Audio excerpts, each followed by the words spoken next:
નમસ્તે વિદ્યાર્થી મિત્રો, ધોરણ 10 સૌથી પહેલા વિદ્યાર્થી મિત્રો તમારે ગુજરાતીનું બોર્ડનું પેપર છે. એમાં ખૂબ જ સરસ માર્ક્સ આવશે. બધા જ વિષય એના મોસ્ટ ઇમ્પોર્ટન્ટ પ્રશ્ન હું તમારી સાથે શેર કરીશ, તો ફટાફટ ચેનલને વિદ્યાર્થી મિત્રો સબસ્ક્રાઇબ કરી દેજો. ધોરણ 10 ગુજરાતી એક ભાગ આપણે ઓલરેડી અપલોડ કરી દીધો છે. મોસ્ટ ઇમ્પોર્ટન્ટ ખાલી જગ્યા આપણે જોઈ રહ્યા હતા. અહીંયા વિદ્યાર્થી મિત્રો તમે જોઈ શકો છો, વિભાગ એ ગદ્ય વિભાગ અને પદ્ય વિભાગ આવશે. ટોટલ 40 માર્ક્સમાં પૂછાશે. એમાં માત્ર ને માત્ર ખાલી જગ્યાઓ 8 માર્ક્સમાં પૂછાશે. આજનો વિડીયો તમે જોઈ લેશો અને પહેલો ભાગ તમે જોઈ લેશો એટલે તમારા 8 માર્ક્સ વિદ્યાર્થી મિત્રો પાક્કા થઈ જશે. તો તમારે શું કરવાનું છે, પ્રથમ વખત આયા હોય તો વિદ્યાર્થી મિત્રો સ્ક્રીનશોટ લઈ લેજો અને ચેનલને સબસ્ક્રાઇબ ના કરી હોય તો નમ્ર વિનંતી કરું છું સબસ્ક્રાઇબ કરી દેજો. આ બધા જ પ્રશ્ન વિદ્યાર્થી મિત્રો ભાગ 1 માં આપણે જોયા હતા. આજે આપણે જોવાના છીએ ભાગ 2. એમાં ગદ્ય વિભાગની આપણે મોસ્ટ ઇમ્પોર્ટન્ટ ખાલી જગ્યા જોઈશું. બરાબર, આની તમને પીડીએફ પણ મળશે. કઈ રીતના પીડીએફ મળશે હું હમણાં કહીશ, વિડીયોને અંત સુધી જોતા રહો. અહીંયા તમે જોઈ શકો છો શું લખ્યું છે કે અંકિતની લાંબી ગન ખાલી જગ્યાની બનેલી હતી. તો જવાબ શું આવશે વિદ્યાર્થી મિત્રો? પ્લાસ્ટિક આવશે. એક દિવસ મંજુ કાકીએ ખાલી જગ્યા ઉપર રીતસર હલ્લો કર્યો. તો એમાં શું આવશે વિદ્યાર્થી મિત્રો? નીના બહેન જવાબ આવશે. જે મોસ્ટ ઇમ્પોર્ટન્ટ ખાલી જગ્યા છે, તમે વિડીયોને અંત સુધી જોશો ને તો પણ વિદ્યાર્થી મિત્રો બધી જ ખાલી જગ્યા તમારે મોઢે થઈ જશે.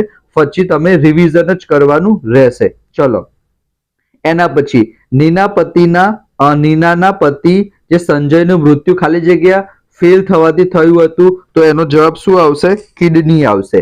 અંકિત નંદાના પુત્રનું નામ શું હતું વિદ્યાર્થી મિત્રો? યશ હતું. ચલો, એના પછી છે મંજુ કાકીની દ્રષ્ટિએ બાળકોને ખાલી જગ્યા મળ્યો, એને કારણે એમના ચહેરા ઉપર આનંદ છે. તો જવાબ શું આવશે? આઈસ્ક્રીમ આવશે.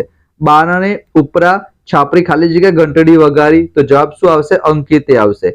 એના પછી નીના બહેને તેમના પતિ ખાલી જગ્યા પાસે, એ તો આપણને ખબર છે, સંજય. સૌરભ ડોક્ટર થઈને ખાલી જગ્યામાં સ્થિર થયો. તો એનો જવાબ શું આવશે? અમેરિકા આવશે. એના પછી ગદ્ય 4 ની આપણે વાત કરીએ. ભૂલી ગયા પછી નાટિકામાં ટોટલ કેટલા પાત્રો છે? 6 પાત્રો છે. સલોનીએ ખાલી જગ્યાનો ફોટો જોવા તેમજ સમાચાર વાંચવા કહ્યું. તો એનો જવાબ આવશે મનીષા. મનીષાના પપ્પા કોણ હતા? શિકારી હતા. એના પછી મનીષા દેસાઈએ સુરતી કુટુંબને ખાલી જગ્યાના હુમલાથી બચાવ્યું હતું. તો એનો જવાબ શું આવશે? રીંછ આવશે. રોજના અનુભવે ખાલી જગ્યા પ્રકૃતિને વરદાત્રી માને છે. તો મનીષા. ખાલી જગ્યા નરેનને પોતાના ઉપર કવિતા લખવાનું કહે છે. તો વિરાટ બાબુ આવશે. આ પણ સારો પ્રશ્ન છે. નરેને ખાલી જગ્યાની તાલીમ મેળવી હતી. વનરક્ષક. અરે પેલો ગુલમહોર કેવો ખીલ્યો છે. આ વાક્ય કોણ બોલે છે વિદ્યાર્થી મિત્રો? સલોની બોલે છે. આ મોસ્ટ ઇમ્પોર્ટન્ટ છે. ગયા વર્ષે અથવા તો છેલ્લા 4-5 વર્ષમાં પૂછાયેલા છે. એના પછી ચીનના લોકો ગામમાં કોઈ માંદું પડે તો ખાલી જગ્યાને સજા કરતા ડોક્ટરને. સુખી લોકો જે સ્થૂળ સાધના કરે તેને શું કહેવાય? બેઠાડુંપણું. એના પછી ખાલી જગ્યાની સ્વચ્છતાનો શરીરની તંદુરસ્તો પર સીધો પ્રભાવ છે. તો જવાબ શું આવશે? મન આવશે. એના પછી પ્રેમાળ પરિવાર તમે જોઈ શકો છો. અહીંયા વિદ્યાર્થી મિત્રો મોસમનો પહેલો વરસાદ પડ્યો ત્યારે લેખક ખાલી જગ્યામાં ગયા જાણીતા સ્ટોરમાં. લેખકની ખાલી જગ્યા છત્રી ગમી. શ્યામા. એના પછી છત્રી છે એ ક્યાંથી લેવામાં આવ્યો છે? ઓમ હાસ્યમ પરથી. એના પછી લેખક છત્રી લેવા રાજકોટ જવાની વાતમાં મક્કમ રહ્યા, કારણ કે એ બીજાની પ્રામાણિકતાની કદર કરવા ઈચ્છતા હતા. એના પછી વિદ્યાર્થી મિત્રો તમે સ્ક્રીનશોટ લેતા રહેજો અને મેં તમને હમણાં કીધું હતું આપણા ડિસ્ક્રિપ્શનમાં વોટ્સઅપ ગ્રુપની લિંક છે, એમાં આની પીડીએફ મળશે.